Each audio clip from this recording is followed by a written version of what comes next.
Good afternoon. Welcome to the weekly edition of The Wrap. I'm Laura Leslie, WRAL Capitol Bureau Chief. And I am WRAL State Government Reporter Will Doran.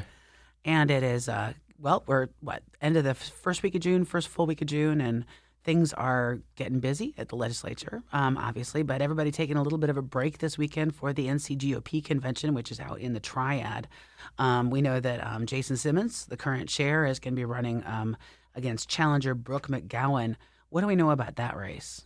Yeah, Jason Simmons has obviously led the state Republican Party for the last few years after Michael Whatley got bumped up to the national Republican Party chairman role. But Brooke McGowan is challenging him kind of from the right wing of the party, saying essentially that the state party hasn't done enough to advance Trump's agenda, to fight against election issues that they have in the state, and so she is trying to whip up the party base in an effort to take him down. Obviously, last time it was John Kane Jr.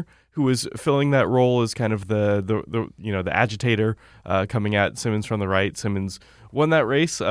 Ironically, they had used an app to vote that time instead of using paper ballots. And it malfunctioned. And for all of the GOP's talks about election integrity, there was a lot of snickering about using the app. This year, they have gone to paper ballots. So they heard from the critics loud and clear on that. So we'll see. We'll see what happens. Yeah.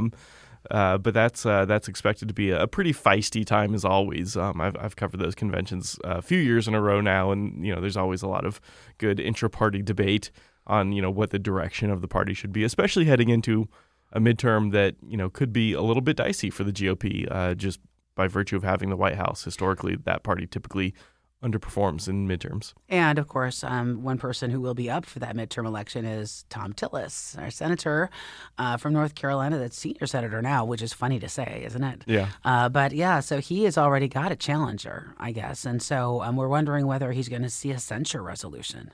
Well, they've already censured him once. I think it was the last convention, right in 2023. The GOP voted to censure Tillis, and it was largely for his work on the gay marriage bill that passed in Congress that he had worked on. Some other things as well, trying to work on red flag laws and things. But it was largely the gay marriage issue that had drawn the ire of people in the party. And we'll see if they censure him again this year. I know there's a little bit of heartburn over how he reacted to some of Trump's nominees. I think in particular, Ed Martin, I think, was the candidate to be the district attorney for, I think, Washington, D.C. Right? Exactly. Tillis said that he couldn't support him for that role due to his backing of January 6th, essentially. And obviously, Tillis was pretty publicly skeptical about Pete Hegseth as well. He ultimately did vote for Hegseth to lead the Pentagon, but, was pretty out there in, telegraphing his views that he was hoping Trump would pull that nomination instead of having it go up for a vote. So, he's done some things to kind of, not necessarily put him on the outs with Trump, but make some people a little skeptical. And in advance of the convention, he announced his senior staffers for his reelection campaign, which include a whole lot of people from Trump world. So it's clear that, he recognizes that this is a concern, that he could face a strong GOP challenger in the primary, and he kind of needs to work on his MAGA bona fides a little bit. In the meantime, of course, on the other side, we're wondering who's going to run against him in 2026 in the Democratic Party, which leads to the question, where is Roy Cooper and what is he up to? And I think you mentioned he's teaching up at Harvard, right? Yeah.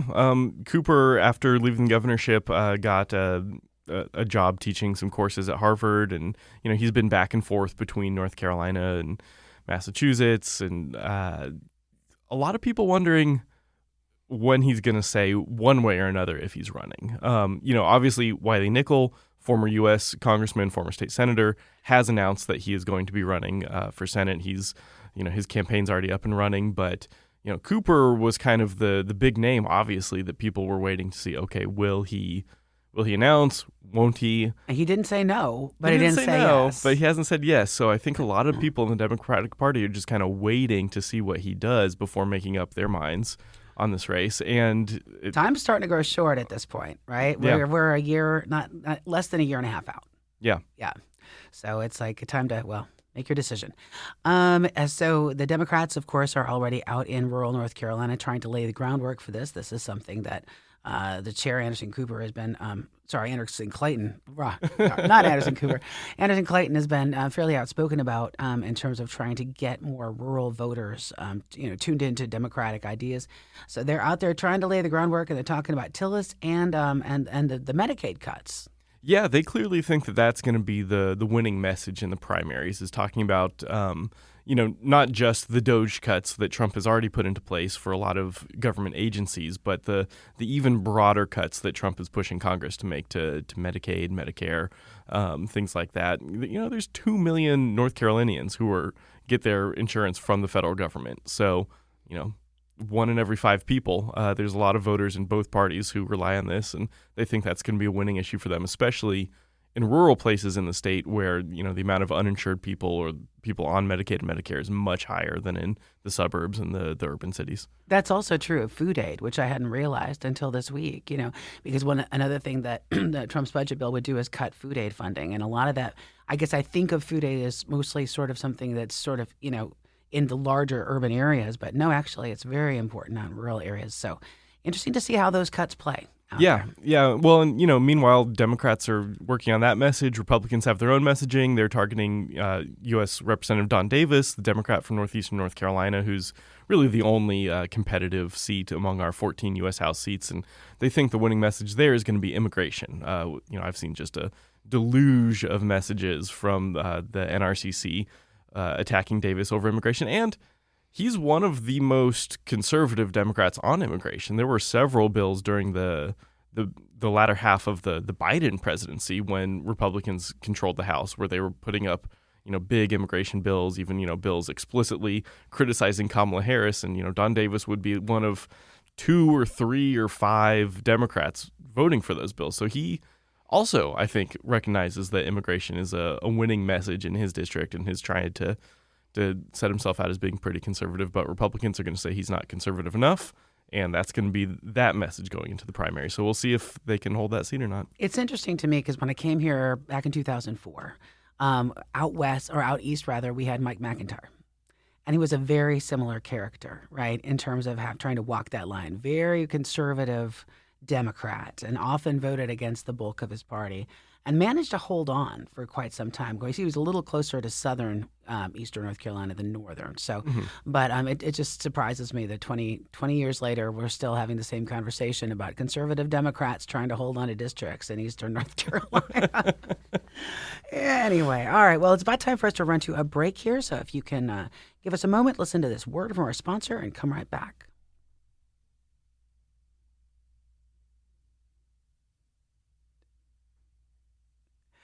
And we're back with this week's WRAL. Laura Leslie here with Will Doran, looking at the week that was and the week ahead. We had a nice exclusive interview this week with Governor Stein about a new initiative that he is pushing having to do with hemp and THC and marijuana, right?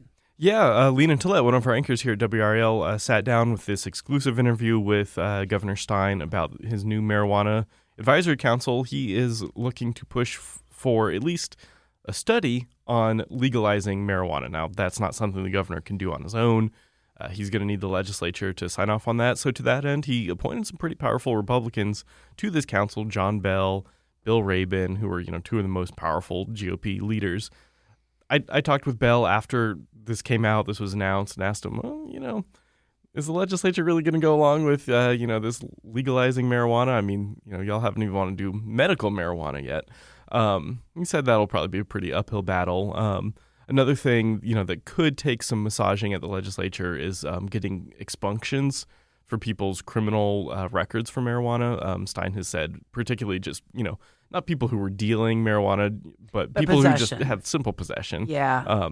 Do some work to help them expunge their criminal records so that they don't, get blocked from being able to rent an apartment 20 or 30 years later, or, not be able to get a job 20 or 30 years later.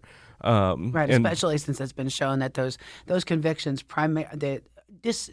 disproportionately affect minority groups. Exactly. Yeah. Exactly. There's all sorts of studies that show white and black people use marijuana at the same rate, but, black people get arrested and convicted significantly more frequently than white people for it.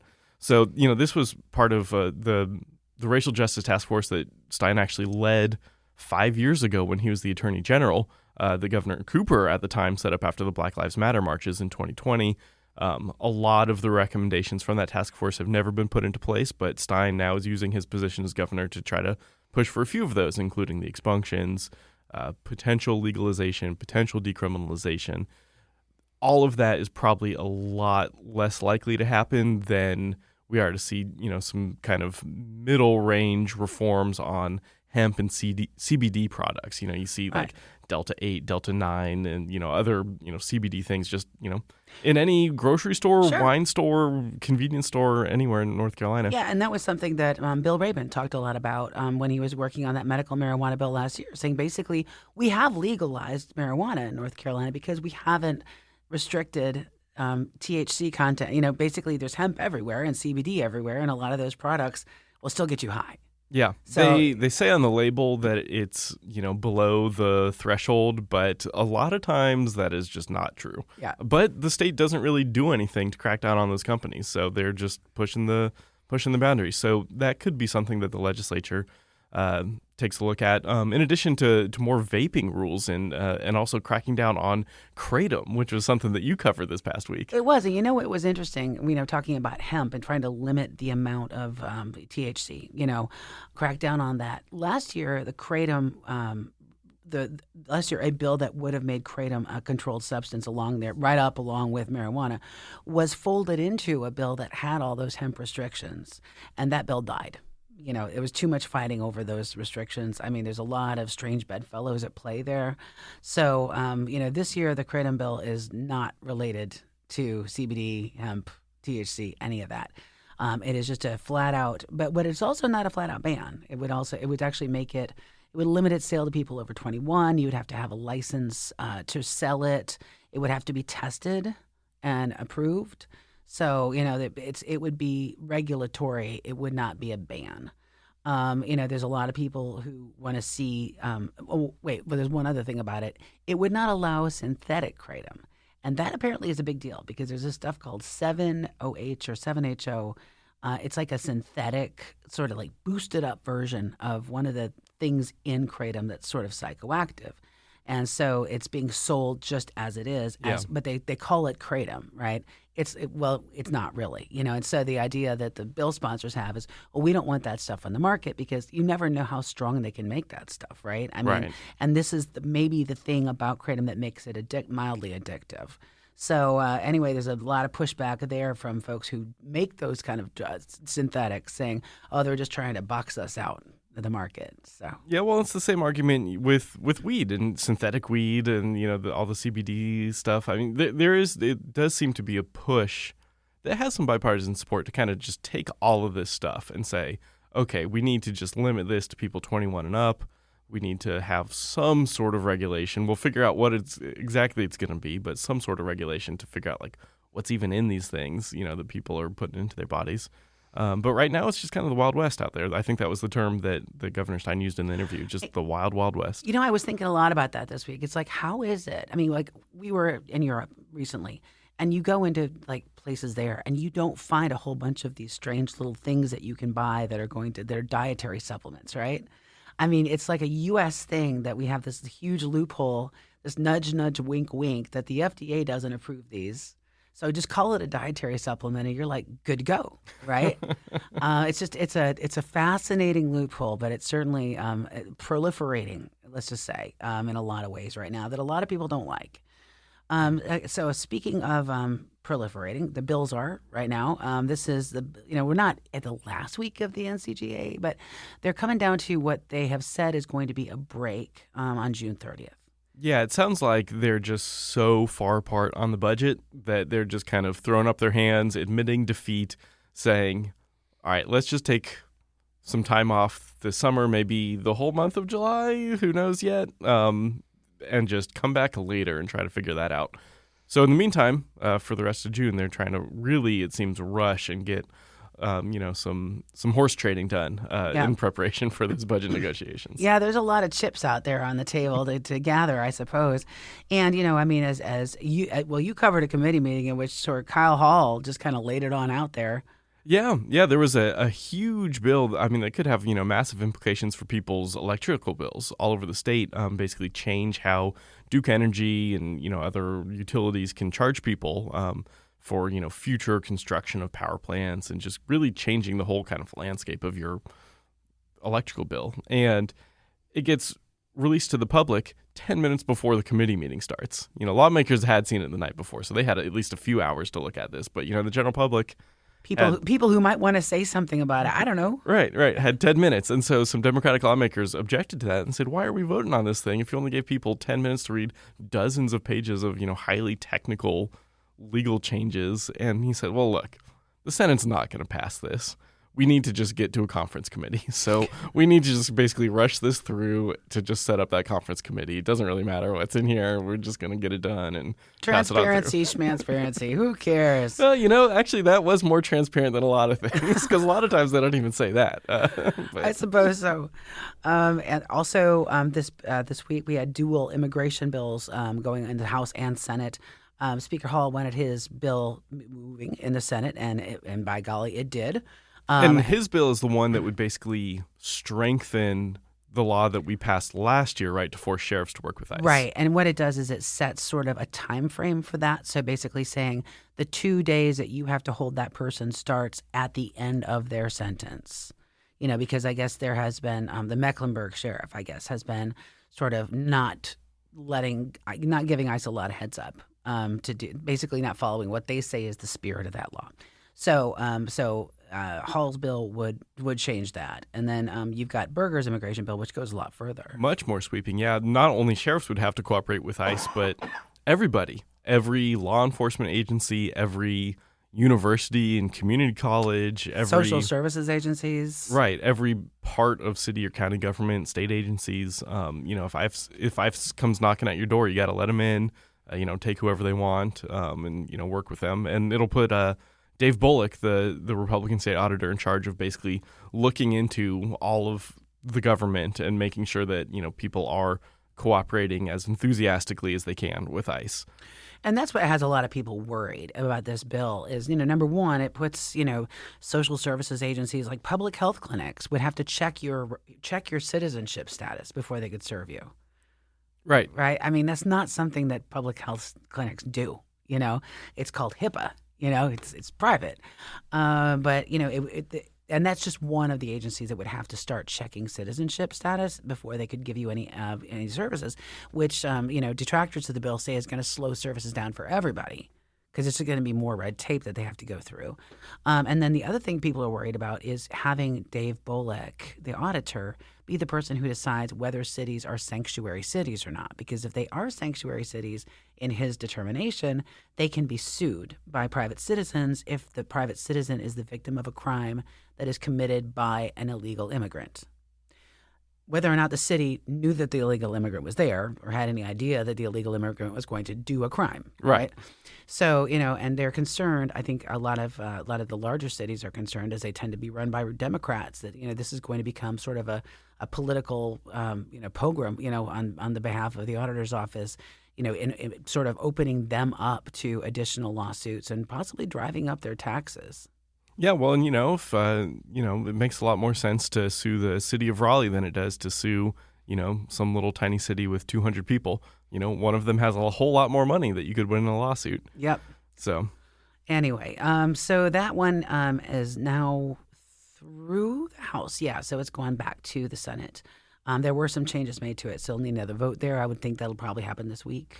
Next week. Yeah, it just needs a final approval in the Senate, then it'll go to Governor Stein's desk. The notable thing I think about that was Republicans don't have a veto-proof supermajority in the House anymore. So they do need Democratic buy-in to pass some of these controversial... Or absences. Yes. And on Hall's bill, the one about the sheriffs working with ICE, there was a Democrat in support of that, Carla Cunningham from Charlotte. She gave a very impassioned speech against the broader bill, saying, look, I support, our sheriffs working with ICE, getting criminals off the street, but this other thing that's going to, help deport, kids who are just trying to go to college or parents who are just trying to, send their kids to daycare or, get food stamps for their children who are U.S. citizens, and a lot of times, I've got a big problem with that. And so and that bill got no Democratic votes. So it'll be interesting to see, this could be the first big veto fight of the session, I think. Shaping up to be, certainly. It is notable that there was one Democrat that did not vote, and that was Dante Pittman, who represents Wilson, right? And that's a very swingy district. He just flipped it in 2024 by defeating the Republican who used to have that seat. So, it's a seat that could go either way. Right, but it's one of those things that you come down to. Sometimes Democrats won't vote for a bill, but if it's vetoed, they'll vote to uphold the veto. So curious to see if that happens there. Otherwise, we're going a little bit long today, so we'll hurry up a little bit. Concealed carry has once again gone through the House Rules Committee. It's going to be on the House floor at some point. Speaker Hall wouldn't say when. We're also looking at that big package of foster care and adoption reforms that's moved through the House. It is now moving through the Senate, and so far did not get any changes in Senate Health yet this week. So it's got a couple more committees to get through. I think they're trying very hard to not have to take it back to the House. Yeah. Just because it was a tough one to begin with. Anything about foster care and adoptions is really tricky. I mean, there's and so this many. This is a huge bill. Yeah. I mean, this is a big overhaul about how, it's gives the state a lot more power to oversee things, and it also gives foster parents more say, and it also kind of expands parental rights, or at least in law, it expands parental rights when it comes to adoption. And so it's you can read my story about it online. I won't go into that much detail, but let's just say it's a tricky bill and it's complex. And even the sponsor Chesser even says, it's not a silver bullet. Yeah. Well, and he sat down recently with our colleague Kristen Severance for a documentary she did on foster care, which, if you want 20 or 30 minutes of this debate, you can go online and find that as well. It's a really good one, though. It's a really good one. So we should probably mention there are a couple of bills afoot that would take more powers away from Governor Stein. This is part of a long-standing tradition at the legislature to try to give itself all the powers of the executive branch. And right now it has a particularly cooperative Supreme Court on its side on this one. So it is taking advantage of that moment and moving ahead with some things that I'm sure are going to get challenged. Yeah. The REINS Act would essentially stop state government from being able to pass any major regulatory rules. If DEQ wants to have some environmental rules, if, the DOT wants to have some, rules about building roads, anything that they do would have to be approved by the legislature, which, those agencies have the experts. The legislature does not, but the legislature is elected by the people, and, those bureaucrats are not. So that is kind of where the debate comes down on this one. I guess they really want to be a full-time legislature, don't they? Well, I think they don't have much plans on actually voting on many of those rules is the the subtext here. I don't know that this would give them a whole lot more work to do if they just never vote on anything. I suppose. But that is coming up. That will, if that becomes law, that will be vetoed by the governor and then sued as unconstitutional. There's also a bill on taking away the governor's power over DA appointments for our politically elected prosecutors. It would basically stop Stein from, if a Republican DA leaves office, dies, resigns, whatever, he would have to appoint a Republican. He would not be allowed to appoint whoever he wanted. Right, and we do know that Johnson County DA has already said that she wants to retire. Yes, Susan Doyle is leaving after a pretty long run in the Johnson County DA's office, and so this would this bill surfaced rather quickly just a couple weeks ago, and it's likely to move pretty quickly too. Anyway, also this week we're watching teacher background checks, which is a story I'll be doing tonight. A lot of healthcare related bills you mentioned, and the new towing commission. Yeah, there is a lot of debate over towing. Nobody likes towing companies except for when they're helping you out of a jam. It's called non-consensual towing. I learned that this week. Yes, non-consensual towing. When you're parked illegally, state lawmakers want some more restrictions on that, new state oversight. And there was a big bill filed this past week. I wrote about it, big debate. It's fairly anti-towing company. There is next week a different version of the bill that would have a sort of a similar commission, but it's called Protect Our Towing Companies, and it has some pretty different rules for exactly Are they in how danger? the commission would be set up. So it seems that even just within the House GOP caucus, there's a whole lot of different thoughts on how we need to approach towing companies and regulations here in the state. Perhaps so, but my money's on the first one, because that was it's a bill that's backed by excuse me, the sponsors are Carson Smith, a retired sheriff, Republican, Pender County, and Laura Budd, a very blue Democrat from Mecklenburg County. So I'm just saying it obviously a lot of bipartisan support to do something about regulating the industry. Yeah, the one coming up this next week I don't believe is bipartisan. I think it's all just GOP sponsors. So we'll see which one of those versions of that bill, if any, the House wants to go along with. But that's definitely an interesting debate to watch. Well, thank you for joining us here on The Wrap, and we'll see you next week.